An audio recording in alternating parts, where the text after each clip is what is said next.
મોરબી જિલ્લામાં ગત મોડી રાત્રે અચાનક વાતાવરણ પલટાયું હતું. હળવદ, ટંકારા, માળિયા અને મોરબી તાલુકામાં ગાજવીજ અને કડાકા ભડાકા સાથે છૂટાછવાયા વિસ્તારમાં વરસેલા કમોસમી વરસાદ અને તેજ પવનને પગલે રસ્તા પર લાગેલા હોર્ડિંગ તૂટી પડવા, વૃક્ષ ઉખડી જવા અને વીજપોલ નમી જવાની ઘટનાઓ સામે આવી હતી. ખાસ કરીને સૌથી વધુ અસર હળવદ પંથકમાં જોવા મળી હતી, જેમાં ખેડૂતોની મહેનત પર પાણી ફેરવી દીધું છે.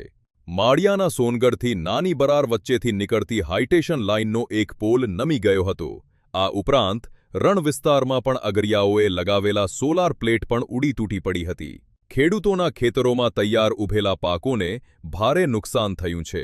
ખાસ કરીને વડિયાળી, એરંડા, ધાણા, જીરું અને પશુઓ માટેના ઘાસચારા જેવા પાકો બરબાદ થયા છે. સાથે જ બાગાયતી પાકોમાં પણ ભારે અસર જોવા મળી છે. દાડમ અને લીંબુ જેવા પાકોમાં વ્યાપક નુકસાન નોંધાયું છે. હાલ બજારમાં લીંબુ અને દાડમના ભાવ 100 થી 150 રૂપિયા પ્રતિ કિલો સુધી હોવા છતાં તૈયાર પાક બગડતા ખેડૂતોને મોટું આર્થિક નુકસાન સહન કરવું પડી રહ્યું છે.